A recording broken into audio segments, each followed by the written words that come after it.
Welcome back, listeners, to our podcast series, Unraveling the Secrets of Cloisterham, where ancient stones whisper tales of mystery and human hearts hide even deeper enigmas. In our last episode, we stepped into the warm glow of Minor Canon Corner, home to the energetic Reverend Septimus Crisparkle and his tireless mother, whose acts of kindness light up the town. We met the intriguing orphan twins from distant Ceylon, Neville and Helena Landless, bringing a spark of the exotic and untamed to this sleepy cathedral city. Their arrival, under the wing of the boastful philanthropist Mr. Honeythunder, promised new beginnings, but also hinted at underlying tensions from their turbulent pasts. Now, as the narrative unfolds, we shift to quieter moments of revelation, where trusts are shared, tempers flicker, and unexpected connections form among the young residents of Cloisterham. Let's continue the story. Chapter 7. More Confidences Than One. The morning sun rises over Cloisterham, casting a fresh light on the old cathedral and its surrounding homes.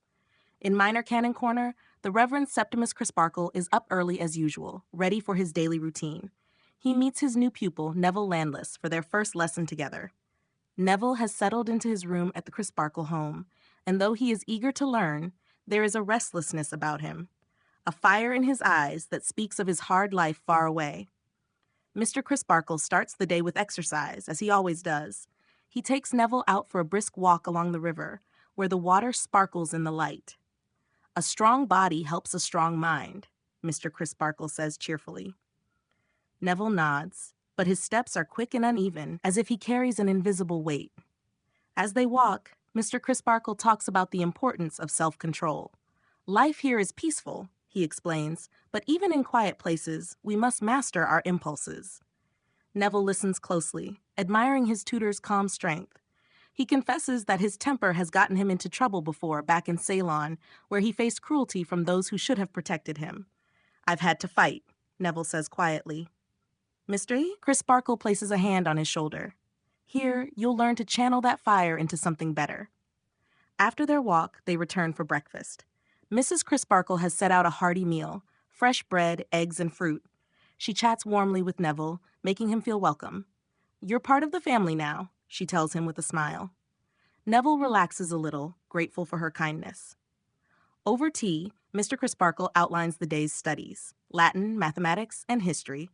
Neville dives in with focus, his sharp mind catching on quickly. But every now and then, his thoughts drift, and Mr. Crisparkle notices a shadow cross his face. Meanwhile, across town at the gatehouse, John Jasper is in his rooms, surrounded by his music books and the faint echo of the cathedral bells. He seems lost in thought, his dark eyes staring at the portrait of Rosa Bud on the wall, the one with her saucy expression. A knock at the door breaks his reverie. It's Mr. Crisparkle, come to visit as a friend.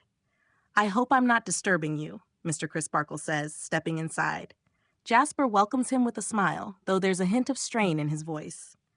They sit by the fire, and Mr. Crisparkle shares news of the new arrivals in town, the Landless twins. He speaks highly of Neville, describing him as a promising young man with a good heart, despite his rough edges. He's had a difficult past, Mr. Crisparkle explains, but with guidance, he'll thrive. Jasper listens intently, his face unreadable. He asks questions about Neville, where he's from, what he's like. Mr. Crisparkle answers openly, praising Neville's intelligence and loyalty to his sister. Helena is at the nun's house with Rosa, he adds. At the mention of Rosa, Jasper's eyes flicker. He nods, saying little, but Mr. Crisparkle senses his interest. Before leaving, Mr. Crisparkle suggests that Neville might meet Edwin Drood soon, since they are close in age and could become friends. It would do them both good, he says. Jasper agrees politely, but as the door closes behind his visitor, his expression darkens. He paces the room, glancing again at Rosa's portrait, his mind swirling with unspoken thoughts. Later that day, at the nun's house, Rosa Bud is in her music lesson with John Jasper. The school is quiet, the other girls busy with their studies. Rosa sits at the piano, her fingers stumbling over the keys. She is pretty as ever, with her pink cheeks and curly hair, but today she seems distracted. Jasper guides her patiently, his deep voice correcting her notes. Focus, Rosa, he says softly, but Rosa fidget twisting her ring, a gift from Edwin. She confides in him, as she often does, about her feelings. Eddie and I are engaged, but sometimes it feels so strange, she admits. "We're like children playing at being grown up." Jasper listens, his face calm, but his hands tighten on the music sheet. He reassures her gently, calling her pussy in a fond way, but there's an intensity in his gaze that Rosa doesn't notice. Their lesson ends, and Rosa hurries off to join her friends. Jasper lingers, watching her go. His thoughts turn to Neville, the new young man in town. A shadow of jealousy stirs in him. Why, he isn't sure. He returns home, where he finds Edwin waiting. The two share a close bond, uncle and nephew, but today Edwin seems excited. He talks about Rosa, planning their future together. Jasper smiles, toasting to their happiness, but his eyes hold a secret depth. That evening, Mr. Crisparkle arranges a small gathering at his home to introduce Neville to Edwin. The room is cozy, with a fire crackling and tea set out. Edwin arrives first, cheerful and easygoing. He shakes hands with Mr. Crisparkle, joking about the cathedral choir. Then Neville enters, tall and dark, his manner polite but reserved. The two young men eye each other, Edwin with casual curiosity, Neville with a hint of wariness. They sit and talk, guided by Mr. Crisparkle. Edwin shares stories of his life in Cloisterham, his engineering dreams, and his engagement to Rosa. "We're to be married soon," he says lightly. Neville congratulates him, but mentions he's heard of Rosa through his sister Helena, who shares a room with her at school. "Helena speaks well of her," Neville says. Edwin nods, but teases Neville about his exotic background. "Life in the jungles must be thrilling, tigers and adventures." Edwin laughs. Neville stiffens, sensing mockery. "It was hard, not thrilling," he replies sharply.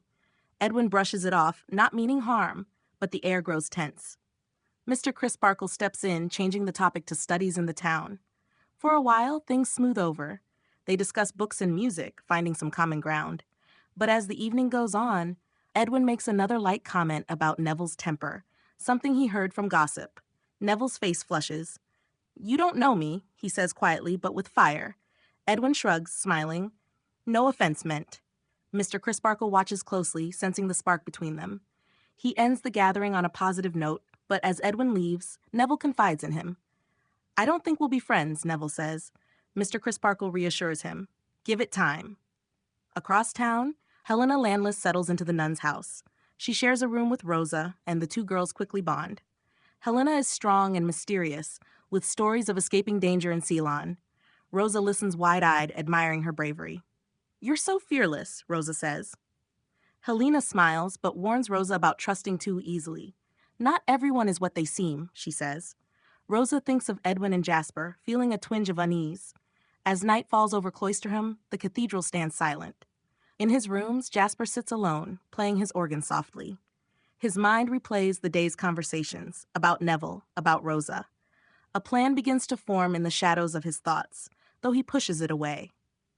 At Minor Canon Corner, Mr. Crisparkle prays for peace among his young charges. Neville lies awake, replaying his meeting with Edwin, his pride stung. Edwin, back at the gatehouse, laughs it off, but wonders about the newcomer. The bells toll midnight, echoing through the empty streets.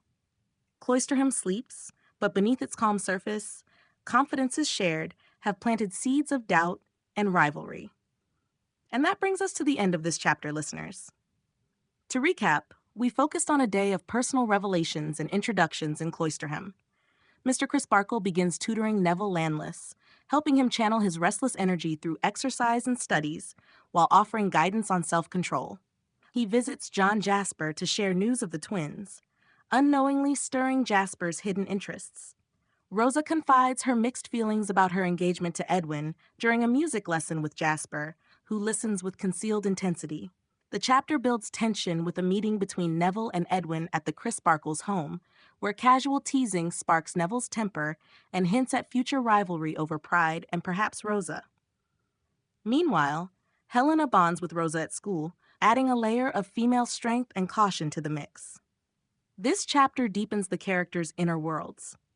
Crisparkle's genuine kindness contrasts with Jasper's brooding secrecy, while the young people's confidences reveal insecurities, jealousies, and cultural clashes. In the broader story, it sets up potential conflicts, especially between Neville and Edwin, which could tie into the mystery of Edwin's eventual disappearance. The twins' arrival disrupts the town's quiet dynamics, foreshadowing drama amid themes of trust, impulse, and hidden desires. Stay with us for the next episode, where rivalries sharpen and daggers are drawn, literally and figuratively. Thanks for tuning in.